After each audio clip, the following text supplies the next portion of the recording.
Yegani yaratquchi Abduri Yarmuhammad Jaloliddin Planlag'uchi Sajiya Islom tadqiqot markazi Mas'ul muharrirlari Dr. Abdul Aziz Rahmatullah Abduvali Sayed Korrektor Abduvali Sayed Bat va muqovil loyihaliguvchi A. Aqxon Ikkinchi bob Tavhid aqidasining bayoni Tavhid so'zi arab tilida shay'ini bir deb bilish, uni bir deb hukmlash va uni faqat bir deb muayyanlashtirish qatorliq ma'nolarga ega. Tavhidning istilohdagi ma'nosi Allohni uning zotida, sifatlarida va barliq qilim etimlarida yakka yegona deb aqida qilishni va bu asosda ibodatni faqat uningga ravo ko'rishni ko'rsatadi.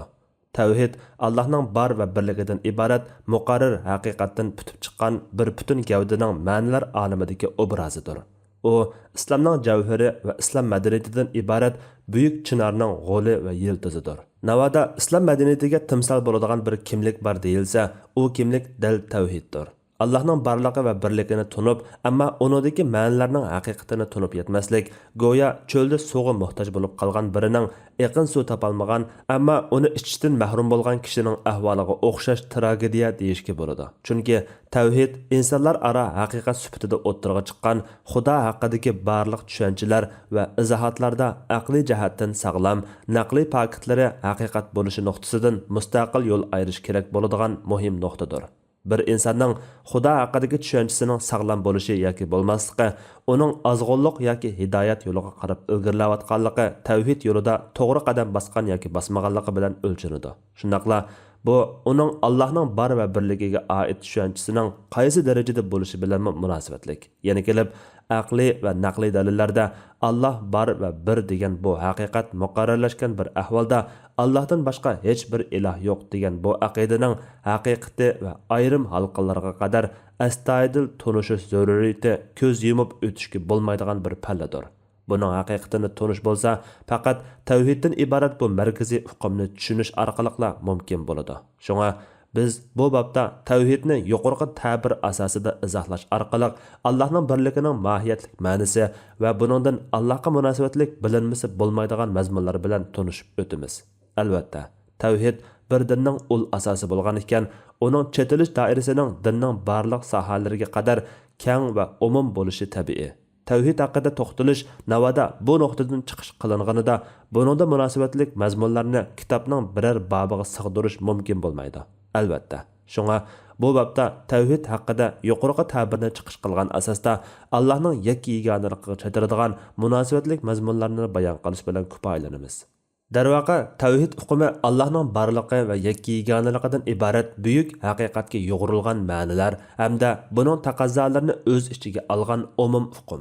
Bu hukmning shakllanishi biz bu kitobda izohlab o'tgan Allohdan boshqa hech bir iloh yo'q degan iymon kalimasida mujassamlangan.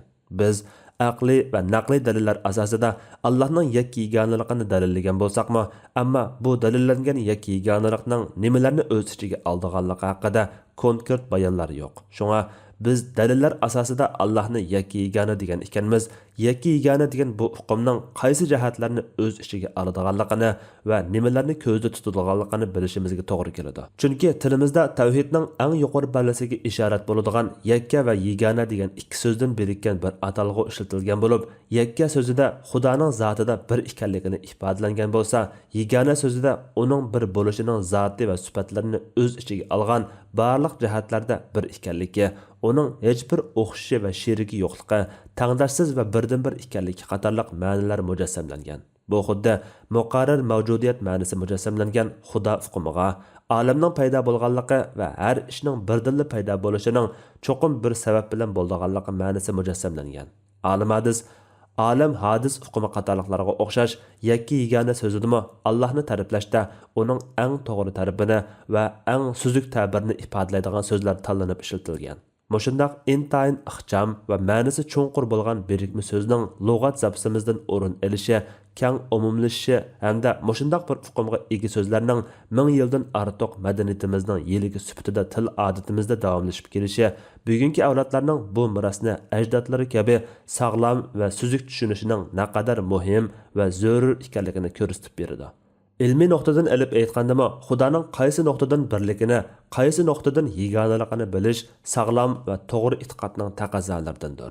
Allohning birligining ma'nosi haqidagi savolning yechimimi faqat tavhid orqali to'g'ri izohga ega bo'la oladi. Shunga navbatda to'xtalmoqchi bo'lganlarimiz tavhid aqidasi o'z ichiga oladigan mazmun va masalalardir.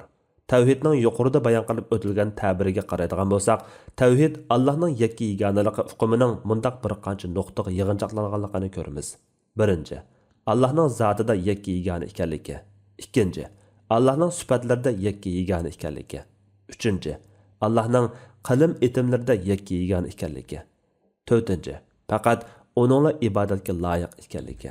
Mana bular tavhidga yo'g'rilgan Allohning yakka yeganaligi doirasida konkretlashgan nuqtalar bo'lib, tövanda biz mushu nuqtalar bo'yicha izohat beramiz. Birinchi, Alloh zotida yakka yeganidir. Allohni zotida bir va yakka yegana deyishimizda mundaq ikki nuqta ko'zda tutilgan. Birinchi, Allohning zotining birikishidan xoli, bo'linmas birlik ekanligi. Ikkinchi, Allohning zotida yana bir zotning yo'qligi. Allohning zotida yakka yeganaligi mana bu ikki nuqtani o'z ichiga olgan bo'lib, bu vaqtdagi dalillar aqliy va naqliydir.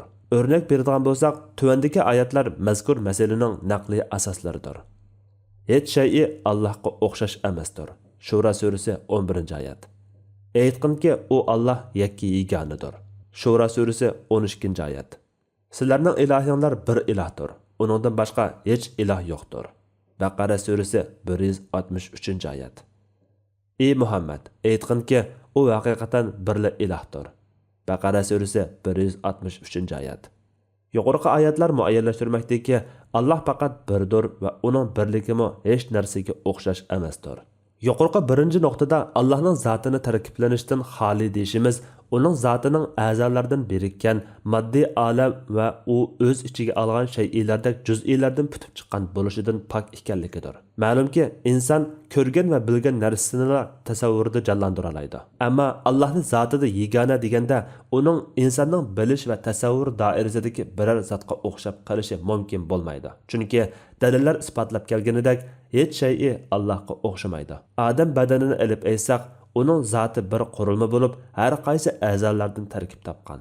A'zolar to'qilmalardan tarkib topgan. To'qilmalar hujayradan tarkib topgan. Hujayra bo'lsa, odam badanini vujudga keltirguchi eng kichik hayotiy birlikdir. Allohning zotining moddiy olamning umum gavdasiga va yoki uning biror juz'isiga o'xshash parchalardan va juz'iylardan birikkan bir zot bo'lishi, uning o'xshashi va tangdishi yo'qligi hamda o'z-o'zidan bar bo'lganligi qatorliq jihatlardan uningga xos bo'lgan muqarrar mavjudiyatlik ma'nosini buzib tashlaydi va bu uningga nisbatan nuqsoniylikni ifodalab berdi. Chunki birikishlardan tuzilish uning birikishga ehtiyoji borligini yoki uning zotining birikishdan putib chiqadigan tabiatda bo'lish kerakligini keltirib chiqardi. Birikish bo'lgan ekan, albatta uning zotining birikishlardan putillangan zot bo'lishini ko'rsatdi. Mana bu xil birikish xuddi moddiy mavjudotlarning tabiatiga o'xshashligini keltirib chiqaradigan bo'lib, bu xil taraflarning hammasi uning yegona zot va o'xshi yo'q mavjudlik bo'lishdek xudolik sifat va salohiyatiga zid keladi. Halbuki Alloh eng mukammal va qudrati tangdoshsizdir. Undaq ekan, uning zotida birikishning aks etishi yoki uning birikishdan putib chiqqan zot bo'lishi uning mukammalligi va qudrati bilan uyushmaydi. Bu jihatdan uning zotining birikishdan xoli birli zot bo'lishila uning muqarrar mavjudiyatlik tabiatiga munosibdir.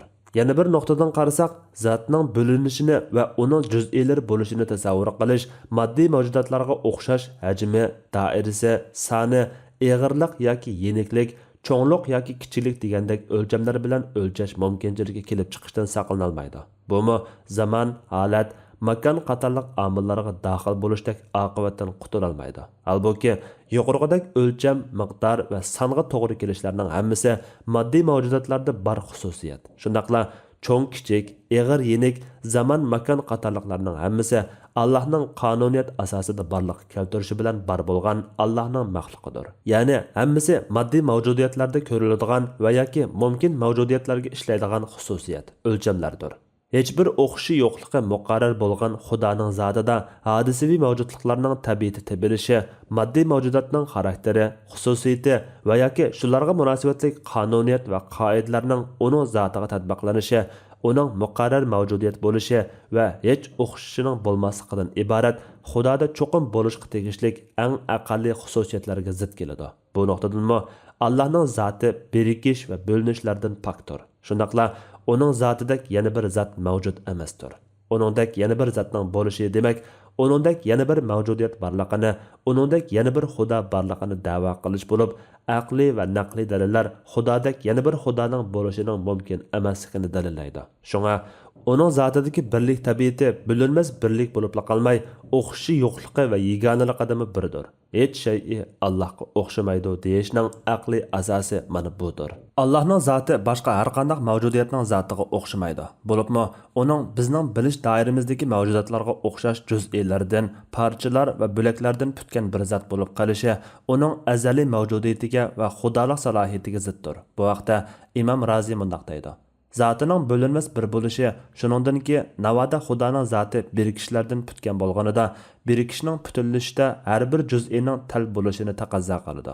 Har bir juz'iy ayrim desak, aniqki bu juz'iylarning biri yana bir juz'iga o'xshamaydi. Bu shuni natija beradiki, har qanday birikishlarni tashkil qiluvchi juz'iylarga muhtoj. Mavjudiyati o'zidan boshqa ikkinchi biriga muhtoj bo'lgan har qanday shay putib chiqishda yana bir narsaning ta'siri yoki mavjudiyatiga qarashliq bo'lishi jihatdan mumkin mavjudiyatdir. Xudoning muqarrar mavjudiyat ekanligi mumkin mavjudiyat emasligi muqarrar. Bu deganlik uning birikishlardan putib chiqqan bo'lishi aqlga zid deganlikdir. Allohning zotidagi haqiqat uning har qanday nuqtadan birdan ko'p bo'lmasligidan iborat haqiqat bo'lib, uning birligi faqatla yakka va yegona birlikdir. Imom Ibn Juzay mundaq deydi: Oyatda Allohning bir delishi mundaq 3 xil ma'noni o'z ichiga olgan bo'lib, bu 3 xil ma'noning hammasi to'g'ridir. Bular: birinchi, Allohdan boshqa ikkinchi bir iloh yo'q. Bu Allohning son nuqtasidan ikkinchisi yo'q deganlikdir. Ikkinchi, uning hech qanday sheriki yo'q. Uchinchi, uning birligi juz'iylarga ayrilmas va bo'linmas birdir. Imom Bayzaviy mundaq deydi: Bilginki, haqiqiy ma'nodagi bir bo'lish imkoni bo'lmaganidir. Bu ma'nodagi bir bo'laklarga va yoki juz'iylarga bo'linmaydi. O'sha bu ma'nodagi bir faqat birli mavjudiyatga xos bo'lib, bu jihatdan u o'zidan boshqa barliq mavjudotdan farqlanib turadi. Mana bu haqiqiy ma'nodagi bir. Ba'zida shay'ining zotida ko'plik birikishning mavjud emasligini bildirsa, yana ba'zida uning qarama-qarshisi va o'xshashi yo'qligini bildiradi. Imom G'azali mundaq deydi: Bir uqumi ba'zida bo'lgili bo'lmaydigan faqat birli narsani ifodalash uchun ishlatiladi. Bo'linish qabul qilmaydi deyishimiz uning qanchalikligi, juz'isi va miqdor o'lchamining yo'qligini ko'rsatadi. Alloh taolaning birligi bo'lishni keltirib chiqaradigan qanchaliklik uqumi aralashmagan, bo'lishni qabul qilmaydigan ma'nodagi birlikdir. Chunki bo'lish degan uqum o'lchagili bo'ladigan narsada ifodalandi. Bo'lish bo'lgan vaqtda birini yana biridan ayirish, juz'ilari ara cho'ng kichiklikni belgilash mumkin bo'ladi. Xudoga bu xil o'lcham tushmagan ekan, uning birligida bo'linish bo'lishi aqlga to'g'ri kelmaydi. Bir degan uqum yana mavjudlikdagi mavqesiga ishlatiladi. Bu chaqda bir deyishdan maqsad uningga o'pma o'xshaydigan yana biri yo'q deganlik bo'ladi. Masalan, bu quyosh faqat birdir degan ta'rifga o'xshaydi. Shunga Xudo bu ma'nodanmi faqat birdir. Uningga o'xshash yana biri va yoki qarama-qarshisi yo'qdir. Imom Raziy mundaq deydi: Alloh yakka yeganidir degan oyatning ma'nosi: birinchi, Allah qarama-qarshisi yo'qligi va o'xshashi mavjud emasligida birdir. Ikkinchi, Allohning zotining haqiqati juz'iylardan birikmagan ma'nodagi bir deganlikdir. Imom Bazdaviy mundaq deydi: Allohni bir deyishning ma'nosi Alloh zotida bo'linmas, zotining o'xshashi yo'q va zotida sherik yo'q deganlikdir. Imom Ahmad ad-Dardir mundaq deydi: Allohning zotida yegani bo'lishi uning zotiga tutishib ketgan yoki zotida ajrab turadigan ko'plik holatning mavjud emasligini ko'rsatadi. Shunga Allohning zotida birikish mavjud emas. Shuning bilan birga uning tangdoshsiz zotiga o'xshaydigan yana bir zotining bo'lishi mumkin emas.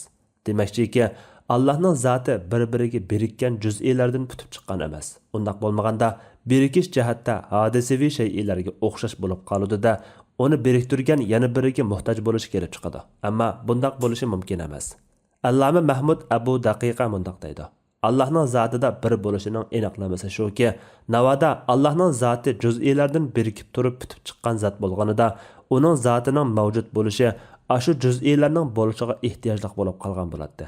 Ammo undaq bir ehtiyojning Xudoda bo'lishi mumkin emas. Bundaq bo'lishining mumkin emasligi uning zotining juz'iylardan birikkan bo'lishining mumkinchiligini yo'q chiqardi. Bu xil mumkinchilik yo'q chiqqan ekan, uning birikishlardan putib chiqqan bo'lishining aksi bo'lgan zoti hech narsaga o'xshamagan haqiqiy ma'nodagi bir ekanligi muayyanlashadi.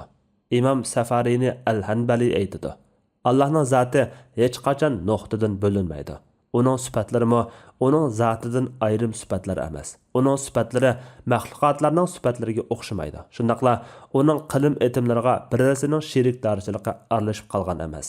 Yuqorqi bayonlar Allohning zotida yakki yegona deyishning aqliy va naqliy asosi hamda izohatlaridir. Ko'rilishga bo'ladiki, dalillar Allohning zotida bir ekanligini, uning zotining bo'linishining aqlga zid ekanligini ko'rsatadi. Bu nuqtada islom elib kelgan tavhid Allohni inson tasvirida tasvirlashdan xoli bo'lmagan Yahudi firqalaridan yo'l ayiradi. Shundaqla bu xil tavhid Xudoni bir mohiyatning 3 xil tajallisi sifatida uning zotining parchalanishini yo'lliq qaraydigan, uning balasi bo'lishidek bir nuqsoniylikni hamda mavjudligi muqarrar bo'lgan bir mavjudiyatning hadis mavjudotlar kabi bo'linishini ma'qul ko'radigan, shundaqla Xudoning zotining bu xil bo'linishining aqlga zid bo'lishiga qaramay, uningga aql tarozisidan emas, ko'ngil tuyg'u nuqtasidan to'g'ri tushunish tashabbuskorlari bo'lgan xristian firqalardanmi shaksiz holda yo'l ayiradi. Chunki Xudoning mavjudiyati haqida zotida ko'payish va parchaga ayrilish tasavvuri bo'lgan hamon bu uning xudolik salohiyatini, qudratini va tangdoshsizligini zedelaydi.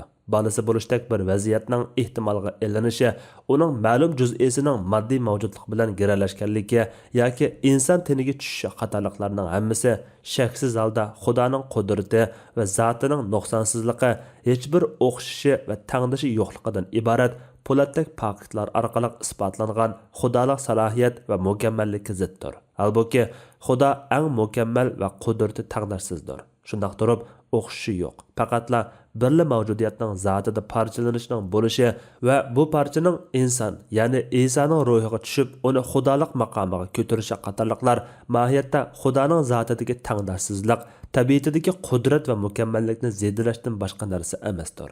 Zedelangan mavjudiyatga ega Tangrining xudolik salohiyatimi nuqsonidir. Shundaqla bundoq bir tasavvur aqlga ziddir. Bundoq bir holatning aqlga zid keladigan bo'lishiga qaramay, masaladagi aqlga yetmaydigan bir bo'shliqni olib kelib, uni inson qalbidagi sevgi va sig'inish tuyg'ulariga o'rash orqali aqliy xatolikqa ko'z yumish bo'lsa, zidlik ustiga zidlikdir. Xristian chaqiriqlaridagi bu xil mantiqsizlikni Xudoni sevgi deb obyektlashtirish orqali yapmoqchi bo'lishga kelsak, mohiyatda bu Xudoning zoti bor, mavjudiyat bo'lmasdan tasavvurda bor, xiyoliy narsa bo'lish ehtimolligini o'ttirg'a chiqarib qo'ydi. Uning zotining bo'linishini qabul qilib, orqadan uni ruh yoki shuningga o'xshash abstrakt tasavvurlardan putgan bir narsa sifatida izohlash bo'lsa, aqlni qaymoqtirmoqchi bo'lish va bema'nilikdan boshqa narsa emas. Halbuki olam va uningdagi barliq mavjudotni barliqqa keltirgan, mavjudiyati muqarrar va mukammal ekanligi muayyanlashgan, aql lol qilg'uchi intizom va tartibni barliqqa keltirgan, yuksak farosat egasi ekanligi haqiqatlangan, uning qudrati va hikmatining tangdoshsizligi bilingan bir yaratquchining barliqi shaksiz holda uning zotining bir real mavjudiyat ekanligining dalilidir. Bundaq ahvolda aqlga zid, nuqul tasavvurlardan putgan abstraktlikni aqlga ravo ko'rgandan zotida mutlaq mukammal qudrat va bilim hikmatida tangdoshsiz, mavjudiyati aniq bo'lgan bir muqarrar mavjudiyatni aqlmi, naqlmi muayyanlashtirgan yakki yegona Xudoni qabul qilish mantiqliq va o'rinliqdir.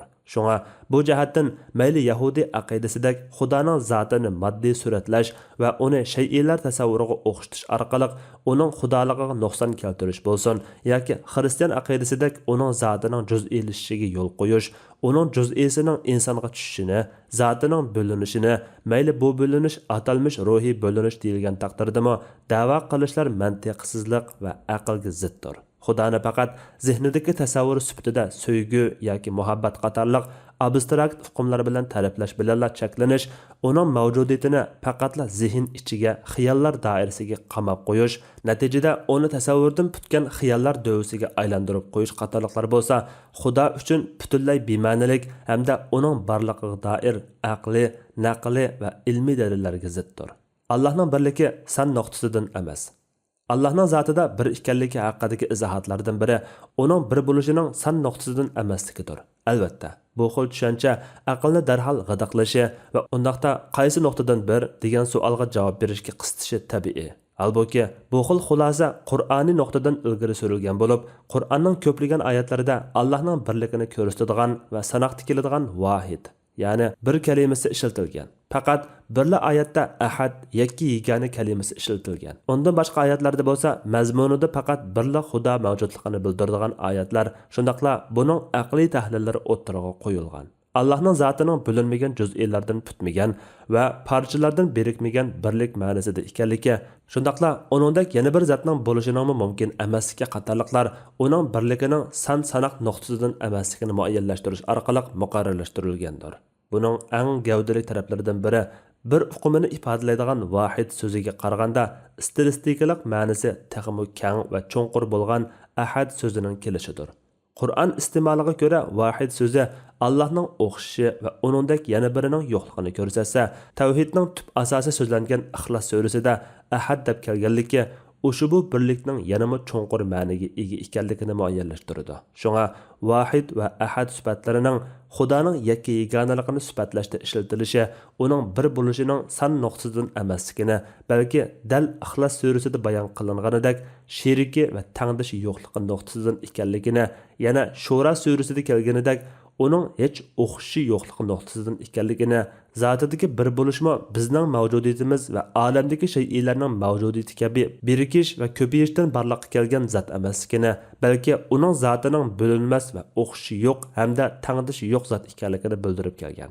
Allohning birligi son nuqtasidan emas degan bu hukmda uning zotining bo'linishdan mustasno juz'iylardan tarkib topmagan ma'nodagi mutlaq bir ekanligi va uningdek yana bir zoti vujudning yo'q ekanligi maqsad qilingandir. Allohning zotining mushu nuqtadan bir ekanligini muayyanlashtirgan va Qur'ondagi ahad so'zidan mushu nuqta maqsad ekanligini tunji o'ttirg'i qo'yguchi kishi islom aqidasining nazariyaviy asosini sistemalik sharhlashda dastlab qadam olg'uchilardan biri bo'lgan Imom Azam Abu Hanifadir. Imom Azam islomning cho'ng fiqhisi deb nom berilgan aqida ilmiga doir asarda mundaq deydi: Alloh taolo birdir, ammo uning birligi son nuqtasidan emas, balki sheriki yo'qligi, balaliq bo'lmaganligi, tug'ilmaganligi, hech kim uningga tangdosh bo'lolmaydiganligi nuqtasidandir. U shundoq biriki, yaratganlardan hech biriga o'xshamaydi. Yaralganlardan birarimi uningga o'xshamaydi. Mazkur asarga sharh yozgan olimlardan Imom Molla Ali Qari mundaq deydi: Go'yo Imom Azam yuqorida aytgan Allohning zotida birligi son nuqtasidan emas, balki sheriki va o'xshi yo'qlik nuqtasidan degan bu ma'nolarni Ixlos surasidan maxsus o'zib olganda ko'rinadi.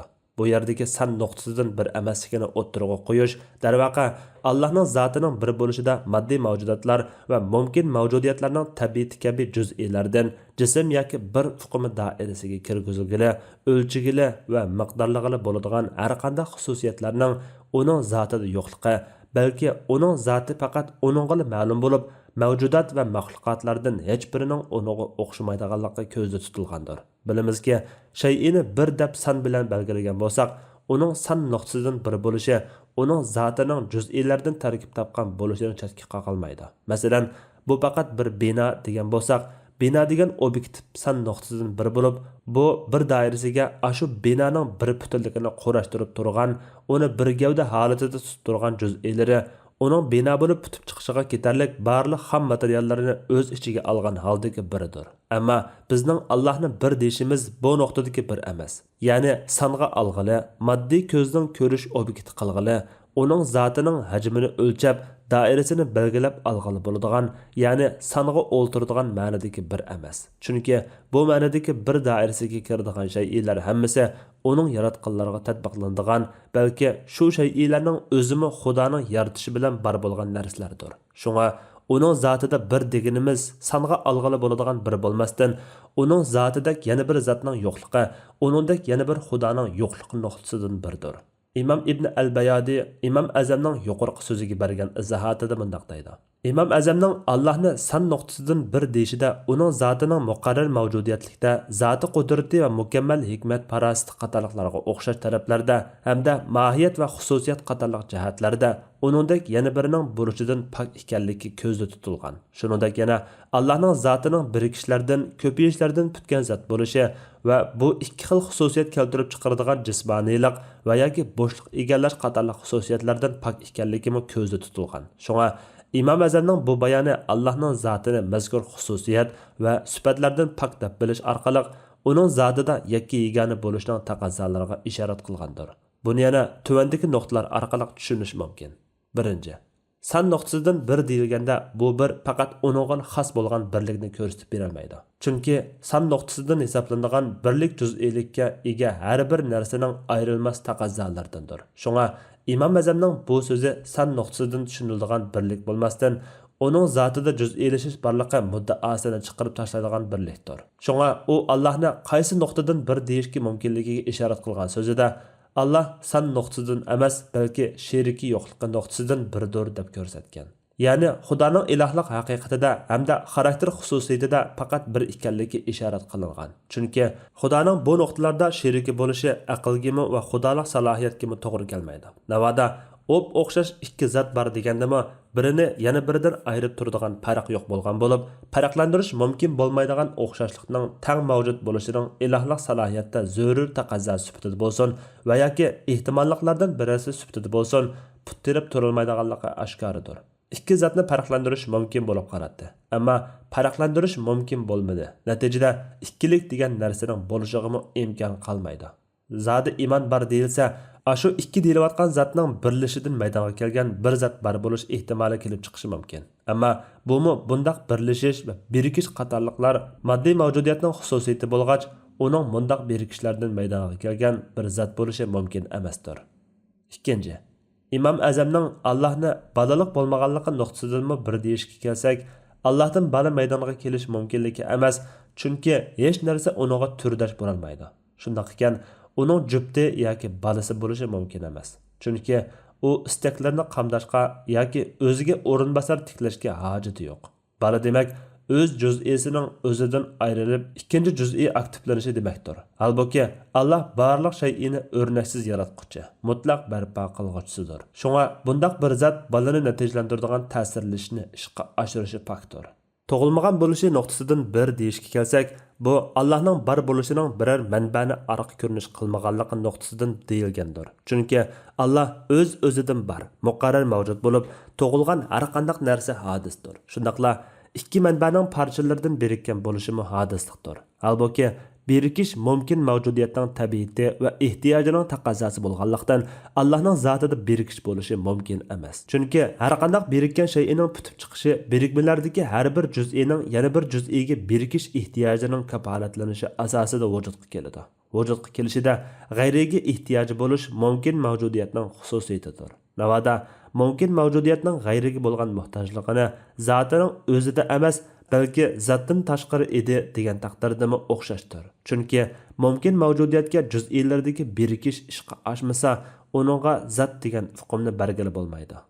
Uchinchi, hech kim uningga tangdosh bo'la olmaydiganligi nuqtasidan birdir deyishga kelsak, ma'nosi hech nima uningga tang bo'la olmaydi, mohiyatida u faqat birdir deganni ko'rsatadi. Chunki mohiyatda o'xshash yana bir xudo bor desak, navoda ikkisi bir shay'ini barliqqa keltirishda tang kelishib yaratgan degan taqdirda har ikkisining yaratishi ekanligi bilinish uchun navbat bilan yaratishi kelib chiqadi. Biroq bu mumkin emas va yuz bergani yo'q. Agar bir shay'i ustida ikki mustaqil qudrat egalari kelisholmagan, yaratish yoki yaratmaslikda to'qinishib qolgan taqdirda ya har ikkisi bir-birini qildirmaydi va bu har ikkisini ojiz mavqeda qilishini keltirib chiqaradi. Yaratish ishi amalga oshmaydi. yoki ikkisidan birining degini o'rinsiz bo'lmaydi va cho'qim birining ojiz mavqeda turib qolishi lozim keladi. Halbuki yaratishga qodirlik xususiyat Xudoning xudoligini va Xudoning zoti vujudining haqiqatligini ko'rsatib beradigan xususiyatdir. Ikkinchi bir qudratning ta'siriga uchrash bo'lsa, mumkin mavjudiyat, ya'ni yaralg'uvchining ishidir. Mana bu Imom Abu Hanifaning tilida bayon qilingan Allohning birligining san nuqtasidagi emas, balki Qur'on nuqtai nazarida kelgan bir ekanligining aqliy dalili haqidagi izohati. Yuqoriqilardan boshqa yana mazkur nuqtai nazar asosida Allohning birligining ma'nosiga izoh bergan olimlar bor bo'lib, bular qatorida mashhur islom mutafakkiri va ahli sunnat rahbari Imom Abu Mansur al-Maturidi bor. U bu vaqtda mundaq deydi: Bir sanoqlarni boshlash uchun kelgan ism bo'lganidek, u yana ulug'liqni, tangdoshsizlikni, martabani, fazilatni ifodalashda ism bo'lib keladi. Masalan, bu paloni kishi davrning yeganisi. U martabada, fazilatda, ulug'liqda tang tushlarni besib tushguchi degan ta'riflashlarda ishlatilganidekdir. Birdan halqagan 2, 3, 4 degandek ta'riflashlarda bo'lsa, faqat sanoq doirasi ko'zda tutiladi.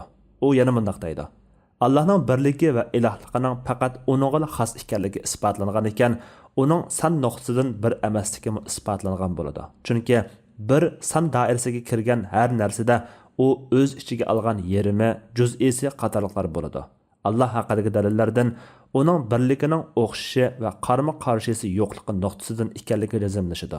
Uning qarama-qarshisi bor deyish uning ilohlik salohiyatini yo'q chiqarsa, o'xshishi bo'lishi uning yakka yeganiligini yo'q chiqaradi. Chunki yaralmishlarning hech biri shakl va qarama-qarshisi bo'lishdan xoli emas. Shunga bu ikki sifat yo'qolganligini va yo'qdan bari bo'lganligini bildiradigan yakka yeganilik xususiyatni yaralmishlardan olib tashlaydigan ikki alomatdir. Darvaqa Allah bir bo'lg'ach uning o'xshishi yo'qdir. U abadiydir va hamisha mavjuddir. Uning mavjudiyatiga o'xshash yana bir mavjudiyat yo'qdir. Mana bu Qur'ondagi hech shay'i Allohga o'xshash emasdir degan oyatning ma'nosi. Masalaning mohiyati shuki, har qanday o'xshishi bor bir mavjudlik son doirasiga kirmay qolmaydi. Albatta, sonning eng oz cheki 2. Shundaqla qarama-qarshisi bor har qanday mavjudlik yo'qolish tahdidi ostidadir. Chunki mavjudlikni faqat uning qarama-qarshisi yo'q qila oladi. Biroq Xudoning mavjudligi azaliy bo'lib, uning mavjudligining qarama-qarshisi bo'lishi mumkin emas. Bularga asosan Xudodan boshqa har qanday shay'ining yo'q bo'lishini keltirib chiqaradigan qarama-qarshisi, uni o'zgartib turadigan shakli, uning taq bo'lishiga yo'l qo'ymaydigan jubi bor. Buningdan Alloh birdir degan oyatning ma'nosi uning ulug'likda, buyuklikda, kuch-qudrat va saltanatda yegana, o'xshishi va qarama-qarshisi yo'q bo'lish jihatda yakka deganlik bo'ladi. İmam Maturidi yana İxlos surasiga bergan tafsirida mundaq deydi. Oyatda ahad deb kelishi vahid so'zini ishoratlaydi. Vahid bo'lsa, uningga yandash yana bir o'xshishi yo'qligini bildiradigan ismdir. Xuddi palani davrning yeganisi, kishilar orasida faqat birla deb ishlatilganiga o'xshash, vahid deb ishlatilishi uningga yandashib keladigan yana bir o'xshishining yo'qligini bildirib kelgandir. Bir ma'nosini bildiradigan vahid so'zi yana matematikada sanoq nuqtasidan sonning boshlanishi bo'lib keladi. Ya'ni sanoq yegani ma'nosidagi ahad so'zi bilan emas, sanoqdagi bir so'zi bilan boshlanadi. Demak, İxlos surasida oyatning ahad kalimasi bilan kelishi uning birligining son nuqtasidan emas, balki oyatda bayon qilingan mazmunlar nuqtasidan ekanligini ko'rsatib berdi. Shunga ahad, ya'ni yegana degan so'zda u ifodalaydigan qaysi nuqta bayon qilingan bo'lsa, u ashu nuqtada yakka yeganidir. Bu nuqtadan Allah har qanday nuqtadan uning ikkinchisi bo'lish ehtimolligini rad qiladigan faqatla bir ma'nosidagi yakka yeganidir. Sanoqlar ma'nosidagi yoki o'xshi bor ma'nosidagi bir deb sifatlanishdan pakdir va haqiqiy ma'nodagi bir ilohdir. U yana mundaq deydi. Allah shundoq birki, u hamma, ba'zi, oz, ko'p qatorliq sifatlashlardan ustundir. Bir, ya'ni vahid deganda uning juz'ilari asosida bir bo'lganligi yoki hamma bo'lganlikdan bir bo'lganligi, ozliq va yoki ko'plik jihatdan bir bo'lganligi ma'nolarini o'z ichiga olib qoladi. Ammo ulug' Allah buningdan pakdir. Yuqoridagi sifatlarning hammasining yaratquchisidir. Shunga u yuqorida tilga ilingan har bir sifatga uning qarama-qarshisini yaratgan va har birining jupini bar qilgan. Haqiqiy ma'nodagi yakka yeganilik faqat Allohga mansubdir. Yig'ib aytganda Allohning birligining son nuqtasidan emasligi ilgari surilgan bu bayonlar umuman undan ilgarigi temalarda muayyanlashtirilgan ma'nolar bilan o'rtaq yakun hosil qiladi. Bu orqali Allohning zotida bir bo'lishining mayli zotining o'zida bo'lsin, qudrati, xususiyati va mavjudiyati jihatdan bo'lsin, o'xshishi va tangdoshi yo'q. Yakka yegona ma'nosidagi birlik ekanligi yana aniqlik topadi.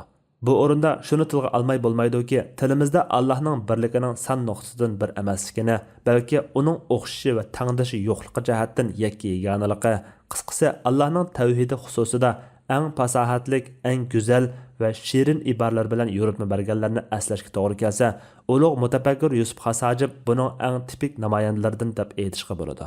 Yusuf Xasajib bu vaqtda shunday qurlarni yozadi. Bu barcha yaralgan muhtojdir sana. Egamsan behojat yo'q hamra sana. Ay qodir va mangu behojat bayat, seningdan bo'lakka yarashmas bu ad. Ulug'liq sana ham buyuklik sana, seningdan bo'lak yo'q sana tushtanga.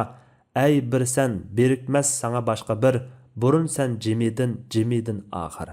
Sanoqqa qatilmas sening birliking, butun narsaga yetti qudratliking.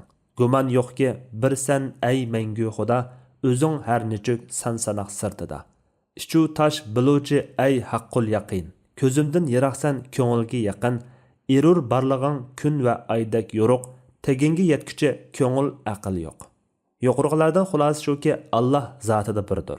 Uning zotida birligi faqat uning sheriki, o'xshishi, qarama-qarshisi va yoki tangdish yo'qligi nuqtasidan bo'lib, Allohning zoti haqidagi tavhid mana budir.